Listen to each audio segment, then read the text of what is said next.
Most of us take for granted the banality of our everyday lives. Tomorrow follows today, and over time, weeks, months, and even years can seem to blend together. And while the mundane can leave us desiring more, it can also provide comfort in knowing what to expect from one day to the next. Night after night, street lamps illuminate our neighborhoods while we rest sleepily in our homes. Traffic lights switch colors along streets and roads like they should and always do. The moon follows its lunar cycle and hangs over the tops of the trees outside a small farm or high above a penthouse apartment thousands of miles away on the same night.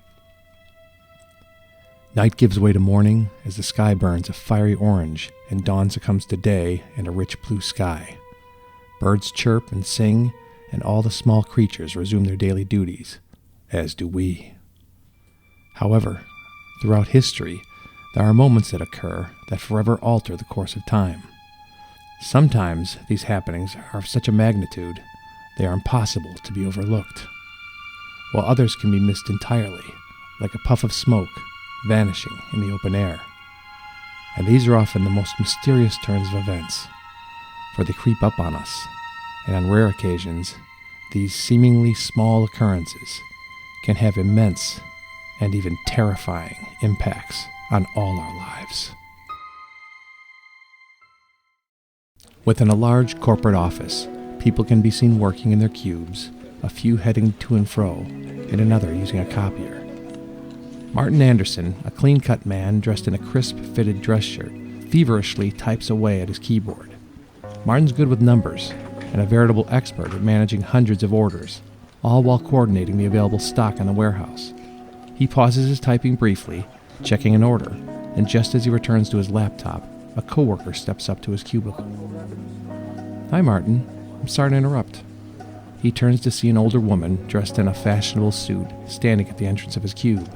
He rotates his chair toward her and offers a pleasant smile. "No problem. What's up?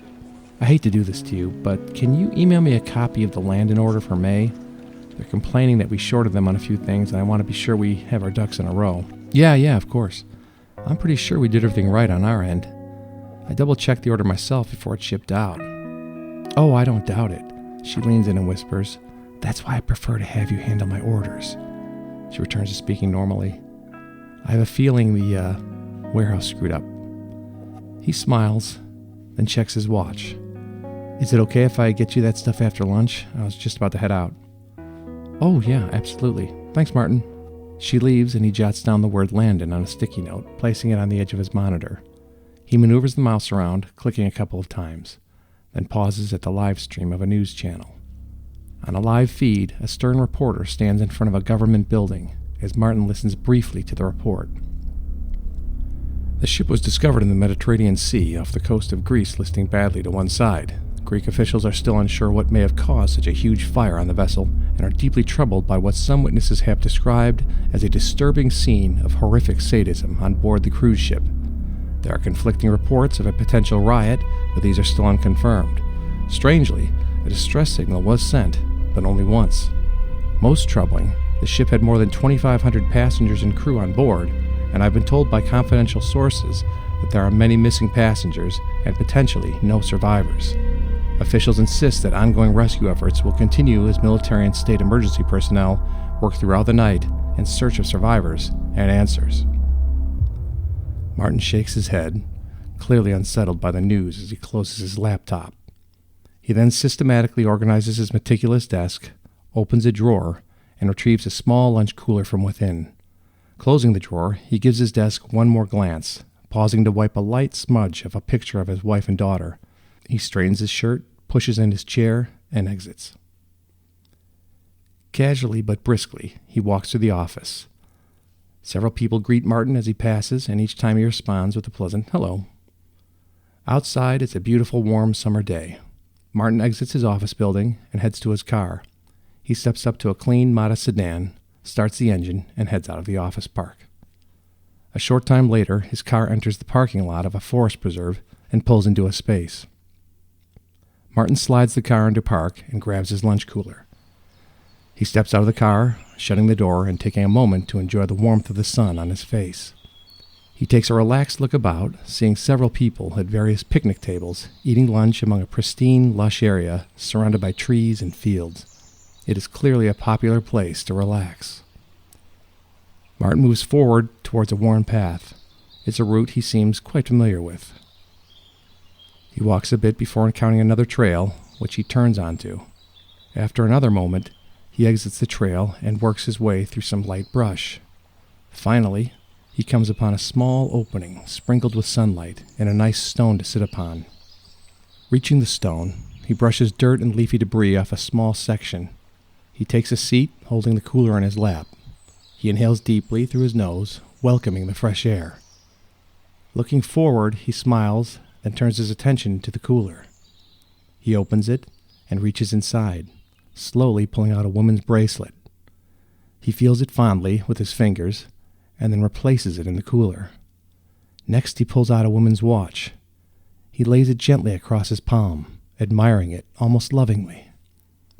And like the bracelet, he puts it back in the cooler, and this time retrieves a gray and pink cashmere scarf.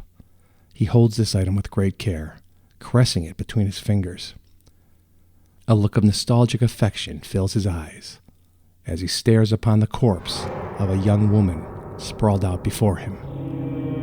Her body seems to have been manipulated into an almost lifelike position and shows early signs of decomposition. Martin puts the scarf back in the cooler, then closes it gently. He places the cooler on the stone and stands. Approaching the body, he steps carefully around her legs and straddles her. He looks down at her face. It is ashen and lifeless, her mouth slightly open, eyes sunken and gray, and a deep, discolored bruise encircles her neck. He squats down over her and offers a curious look. He removes his glasses, folding them and placing them in his shirt pocket. Martin backs up a bit and pulls 2 handkerchiefs from his pants pocket and places them on the ground on either side of the body. He drops to his knees, carefully placing each on a handkerchief to prevent getting any dirt on his pants.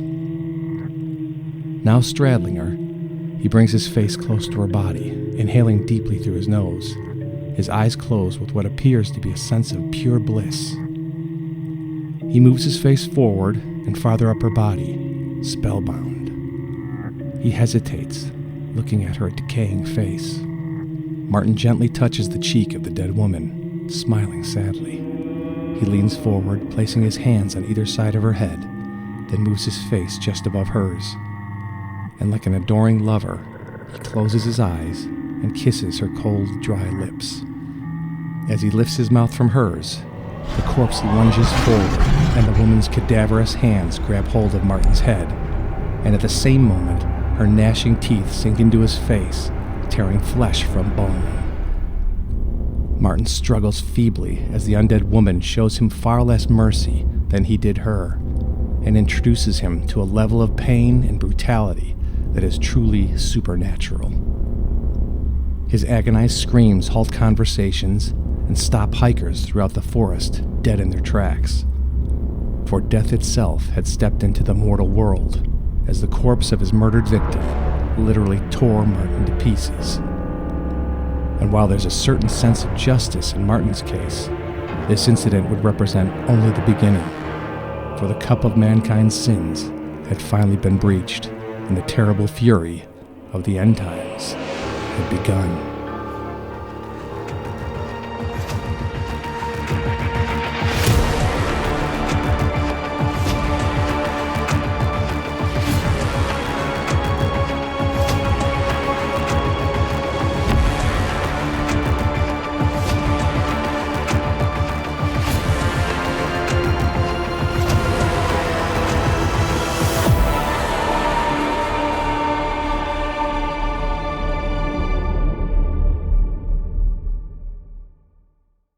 Thanks for watching.